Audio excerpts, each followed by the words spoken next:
చూడండి. Asset accounting. Asset accounting అంటే ఏంటి? ఈ అసెట్ అకౌంటింగ్ అనేది ఎస్ఏపిలో మనము ఏ విధంగా మనము theory, overview and configuration steps నేను డిస్కస్ చేస్తాను. కాన్ఫిగరేషన్ సంబంధించి మీరు చేయాలి. ఓకే. మీకు అది అసైన్‌మెంట్. ఓకే. దానికి సంబంధించిన లింక్ కూడా నేను షేర్ చేస్తాను. మీరు దాన్ని చూస్తే ప్రాక్టీస్ చేయొచ్చు. ఓకే. సో, ఇక్కడ చూడండి. ఇప్పుడు మీ పాయింట్ ఆఫ్ వ్యూలో what is the meaning of asset accounting అంటే ఏంటి? ఎవరైనా చెప్పగలరా? ఎనీవన్? చెప్పండి. అసెట్స్ పర్చేజ్ చేస్తే అకౌంటింగ్ చేస్తాం సార్. అసెట్స్ పర్చేజ్ చేసిన తర్వాత వాటివి పర్చేజ్ చేసినాక ఎలా అకౌంటింగ్ చేయాలో దాన్ని అసెట్ అకౌంటింగ్ అంటారు. Okay. So many types of assets ఉంటాయి sir. Fixed assets, current assets, current assets. Okay. So, మన బుక్స్ చూడండి ఇక్కడ అసెట్ అకౌంటింగ్ అనేది మీరు ఒక బిజినెస్ స్టార్ట్ చేసిన తర్వాత ఆ బిజినెస్ కోసం మీరు అసెట్స్ అనేది పర్చేజ్ చేయడం జరుగుతుంది. అలాంటి ఫస్ట్ అసెట్స్ పర్చేజ్ చేసిన తర్వాత వాటిని బిజినెస్ పర్పస్ కోసం ఏ విధంగా యూజ్ చేసుకుంటారు, మేనేజ్ చేసుకుంటారు, మానిటరింగ్ చేసుకుంటారు మీ యొక్క అకౌంట్స్‌లో. సో, ఇవి జనరల్ లెడ్జర్స్‌కి ఏ విధంగా లింక్ చేస్తారు. ఓకే. వాటి మీద ఎలాంటి ట్రాన్సాక్షన్స్ మీరు పోస్ట్ చేయడం జరుగుతుంది. వాటి మీద ఎలాంటి డిప్రిసియేషన్ మీరు తీస్తారు. అసెట్స్‌ని ఉపయోగించుకొని అనేదే మన కాన్సెప్ట్ ఇక్కడ. ఓకే. సో, ఇక్కడ అసెట్స్ 2 రకాలమ్మా. Tangible assets, intangible assets. Tangible assets అంటే ఏంటి? ఆ అసెట్స్‌ని we can touch and we can feel. Touch అంటే ఏంటి? ఫీల్ అంటే ఏంటి? అంటే అసెట్స్‌ని టచ్ చేస్తాం, ఫీల్ అవుతాం. ఈ టాంజిబుల్ అసెట్స్‌లో 2 రకాలు. Fixed assets, current assets. Fixed assets అంటే ఏంటి? Building, computer, machinery, land, furniture వీటిని ఫిక్స్డ్ అసెట్స్ అంటాం. ఇవి మన బిజినెస్ కోసం మనం ఉపయోగిస్తామా? వీటిని ఫిక్స్డ్ అసెట్స్ అంటాం. కరెంట్ అసెట్స్ అంటే ఏంటి? ఈ ఫిక్స్డ్ అసెట్స్ పర్చేజ్ చేసిన తర్వాత 1 సంవత్సరం పైగానే ఈ అసెట్స్ వల్ల మనం యూజ్ పొందాలి.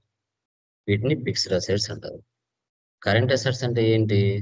Bills, receivables, cash, banks, shares, prepaid expenses. So, ఇవి ఏవైతే ఉంటాయో వీటిని మనం 6 మంత్స్ లోపలే రొటేషన్ జరుగుతూ ఉంటాయి. 6 మంత్స్ లోపలే రొటేషన్ జరుగుతూ ఉంటాయి. వీటిని కరెంట్ అసెట్స్ అంటాం. ఓకే. ఈ రెండిటిని కలిపి టాంజిబుల్ అసెట్స్ అంటాం. వీటిని టచ్ చేస్తాం, ఫీల్ అవుతాం. అదే ఇంటాంజిబుల్ అసెట్స్ అంటే ఏంటి? వీటిని టచ్ చేయలేం, ఫీల్ అవ్వలేం. వీటిని ఇంటాంజిబుల్ అసెట్స్ అంటాం. ఓకే. వీటిలో ఫిక్సీసియస్ అసెట్స్ వస్తాయి. ఫిక్సీసియస్ అసెట్స్. ఓకే. వీటిలో goodwill, trade marks, copyrights, patent rights అనేది మనకు రావడం జరుగుతుంది. ఓకే. ఇప్పుడు ఇక్కడ గుడ్‌విల్ అంటే ఏంటి? ట్రేడ్ మార్క్స్ అంటే ఏంటి? కాపీరైట్స్ అంటే ఏంటి? పేటెంట్ రైట్స్ అంటే ఏంటో తెలుసుకోవాలి. ఇప్పుడు గుడ్‌విల్ అంటే ఏంటి? టాటా ప్రొడక్ట్స్ ఉన్నాయి. వాళ్ళకి టాటా ప్రొడక్ట్స్ ఏవైతే ఉన్నాయో, ఆ టాటా ప్రొడక్ట్స్ క్వాలిటీ, క్వాంటిటీ చాలా బాగుంటాయి. ఓకే. సో, క్వాలిటీ, క్వాంటిటీ అనేది చాలా బాగుంటాయి. కాబట్టి వాళ్ళకి గుడ్‌విల్ అనేది మార్కెట్‌లలో ఉంది. ట్రేడ్ మార్క్స్ కొన్ని కంపెనీస్ లోగో చూస్తేనే ఇది ఫలానా కంపెనీ అనేది మనం ఐడెంటిఫై చేస్తాం. ఓకే. వాటిని ట్రేడ్ మార్క్స్ అంటాం. తర్వాత కాపీ రైట్స్ అంటే ఏంటి? ఇప్పుడు తెలుగు సినిమా హిందీలోకి డబ్ అవ్వాలన్నా, ఒక పోయెమ్ రాసినా, సినిమా స్టోరీ అయినా, సాంగ్ అయినా ఓకే. సో, ఇలాంటివి ఏవైనా కావచ్చు. కాపీ రైట్స్ సి అని రౌండ్ ఆఫ్ ఉంటాయి. ఆ నిర్మాతల దగ్గర ఉంటాయి. పేటెంట్ రైట్స్ ఏదైనా ఒక ఫార్ములా కనిపెట్టడం.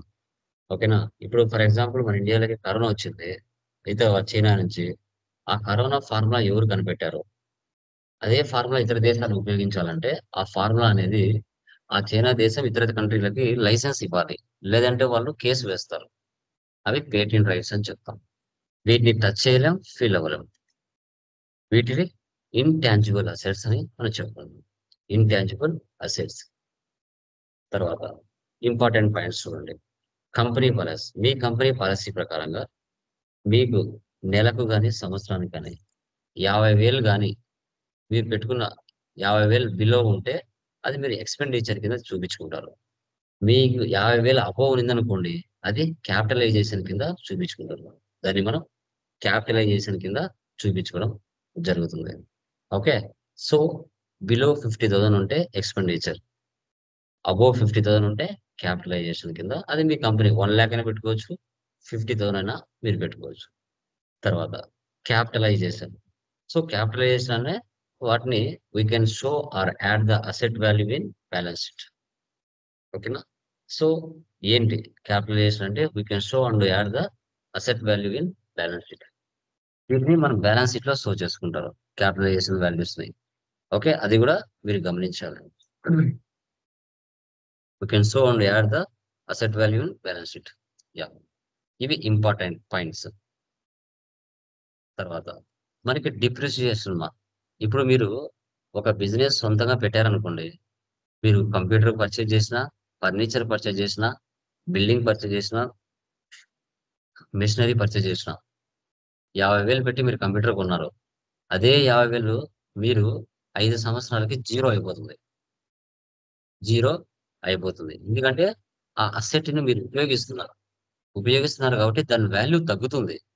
Due to wear and tear asset value. First year ఒక 10,000, సెకండ్ ఇయర్ ఒక 10,000, థర్డ్ ఇయర్ ఒక 10,000, ఫోర్త్ ఇయర్ ఒక 10,000, ఫిఫ్త్ ఇయర్ కి ఒక 10,000. టోటల్ గా మనకి తగ్గిపోతుంది. దాని వాల్యూ అనేది తగ్గిపోతుంది. ఓకే. వాల్యుయేషన్ ఆఫ్ అసెట్ అంటే we can decrease the asset value in the balance sheet. అంతే కదా, మీకు బ్యాలెన్స్ షీట్ లో దీని వాల్యూ యాడ్ అయి ఉంటుంది. దాని మీద 5 సంవత్సరాలకి మీరు డిప్రిసియేషన్ తీయంగా జీరో అయిపోతుంది. అప్పుడు బ్యాలెన్స్ షీట్ లోంచి దాని వాల్యూ తగ్గిస్తా రావాలి. బ్యాలెన్స్ షీట్ లోంచి దాని వాల్యూ అనేది తగ్గిస్తా రావాల్సి వస్తుంది. ఓకే. దీంట్లో డిప్రిసియేషన్ లో 5 రకాలు ఉంటాయి. We can decrease the asset value year by year. ఓకేనా? Straight line method, written down method, maximum amount method, multi level method, periodic control method. 5 రకాల మోడల్స్ ఉంటాయి. కానీ ఎక్కువగా straight line method, written down method ని business లో ఉపయోగిస్తారు. అసలు ఏంటి స్ట్రైట్ లైన్ మెథడ్ అంటే ఏంటి, రిటర్న్ డౌన్ మెథడ్ అంటే ఏంటి అనేది కూడా మనం తెలుసుకోవాలి. ఓకే, చూడండి. ఎస్ఎల్ఎం స్ట్రైట్ లైన్ మెథడ్ అంటారు. 10% depreciation. Okay. Return down value method 10%. Okay. Date చూడండి ఇక్కడ 1 ఏప్రిల్. 1,00,000 పెట్టి మీరు సంథింగ్ మిషనరీ పర్చేజ్ చేశారు. 1 ఏప్రిల్ తో స్టార్ట్ అవుతుంది ఫైనాన్షియల్ ఇయర్. 31st మార్చ్ కి ఫైనాన్షియల్ ఇయర్ ఎండ్ అవుతుంది. అప్పుడు ఒక 10,000 తీసేస్తారు. 1 ఏప్రిల్ 23 నుంచి 90,000. 31 మార్చ్ 20కి మళ్ళీ 20,000, మళ్ళీ ఒక 10,000 తీసేస్తారు. అంటే సంవత్సరం సంవత్సరం 10,000 10,000 10,000 10,000 మాత్రమే లెస్ అవుతూ వస్తుంది. దీన్ని స్ట్రైట్ లైన్ మెథడ్ అంటారు. సంవత్సరానికి 10,000 10,000 10,000 లెస్ అవుతూ వస్తుంది. కానీ రిటర్న్ డౌన్ వాల్యూ మెథడ్ లో ఎలా డిప్రిసియేషన్ తీస్తారు అంటే దీనిలో ఫార్మాట్ వేరు. 1 ఏప్రిల్ 1,00,000 మీరు పర్చేజ్ చేశారు. ఫస్ట్ ఇయర్ లో 10,000 కట్ అవుతుంది, 10%. తర్వాత 90,000 ఉంటుంది. ఆ 90,000 మీద 10% అంటే 9,000 అవుతుంది. 10,000 10,000 లెస్ కాదమ్మా. రిటర్న్ డౌన్ లో ప్రతి ఇయర్ 10,000 10,000 కాదు. ఎస్ఎల్ఎం లో అవుతుంది, కానీ రిటర్న్ డౌన్ లో తగ్గుతూ వస్తుంది. 10,000 9,000 అవుతుంది. ఆడికి 81,000 ఉంటుంది. ఆ 81,000 మీద మళ్ళీ 10%, అప్పుడు మళ్ళీ ఒక 8,000 వస్తుంది. అట్లా దీంట్లో వాల్యూ పెరిగే కొద్దీ, అంటే ఇయర్ పెరిగే కొద్దీ దాని వాల్యూ తగ్గుతూ వస్తుంది. దాన్ని రిటర్న్ డౌన్ వాల్యూ మెథడ్ అని చెప్తాను. రిటర్న్ డౌన్ వాల్యూ మెథడ్ అని మనం చెప్తాం. Okay, done.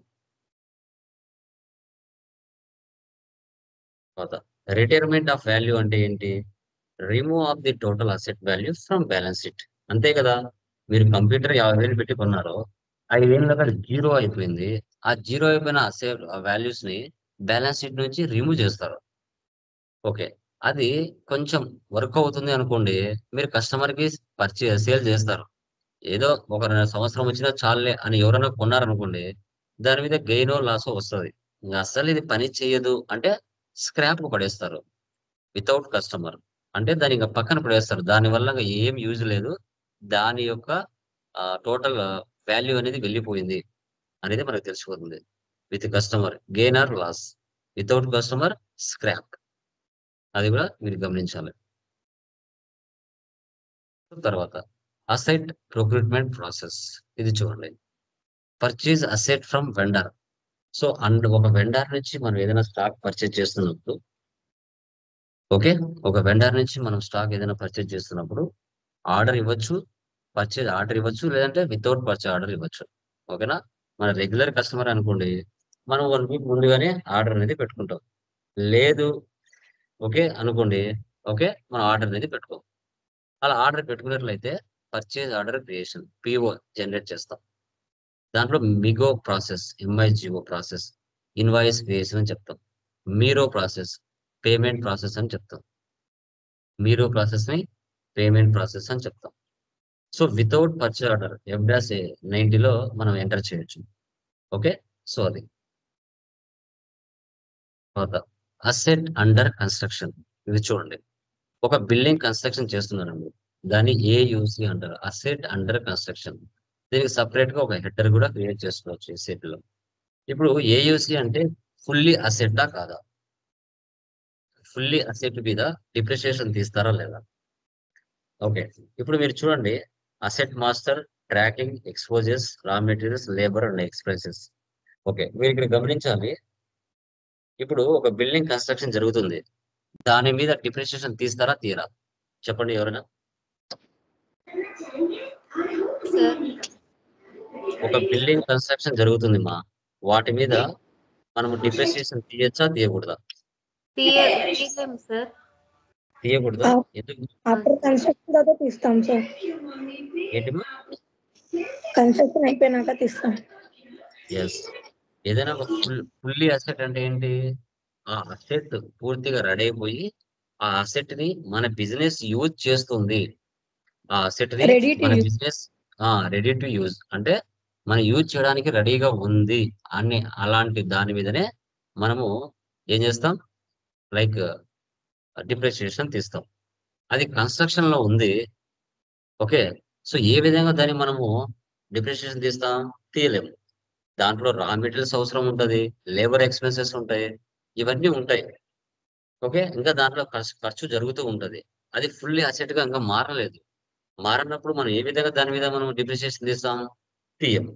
ఇంటర్వ్యూలో అడిగినప్పుడు కూడా మీరు చెప్పాలి, ఫుల్లీ అసెట్ గా మారకుండా దాని మీద మనము డిప్రిసియేషన్ తీయచ్చా అంటే తీయకూడదు అని చెప్పాలి. ఇక్కడ అది కూడా మీరు గమనించండి. ఓకే, సో తర్వాత దీంట్లో మీరు ఎంట్రీస్ పాస్ చేసేటప్పుడు, లైక్ అసెట్ అకౌంటింగ్ పోస్టింగ్ కి 70 ఫర్ అసెట్ డెబిట్, పోస్టింగ్ కి 75 ఫర్ అసెట్ క్రెడిట్. మనకి ఇప్పుడు డిజిటల్ పోస్టింగ్ చేసేటప్పుడు, వెండర్ పోస్టింగ్ చేసేటప్పుడు, కస్టమర్ పోస్టింగ్ చేసేటప్పుడు ఈ ఆప్షన్స్ మీకు వస్తాయి, గమనించాలి, 70 ఆర్ 75. సో తర్వాత అసెట్ అకౌంటింగ్ ట్రాన్సాక్షన్ టైప్, దీంట్లో 100 external asset acquisition, 110 in house production, 210 retirement with revenue. ఇవి సంథింగ్ మీరు ఎంట్రీస్ పాస్ చేసేటప్పుడు ఇవి అవసరం అవుతాయి మీకు. ఓకే, ఇది మనకి అసెట్స్ సంబంధించిన మినిమం ఇన్ఫర్మేషన్. దీనికి సంబంధించిన కాన్ఫిగరేషన్ స్టెప్స్, ఓకే, వీడియో నేను లింక్ మీకు షేర్ చేస్తాను. ఇది మీకు అసైన్మెంట్, ఇది మీరు చూడాలి. అన్ని నేను చెప్పుకుంటూ వెళ్తే మీకు అసైన్మెంట్ అంటూ ఏముండదు.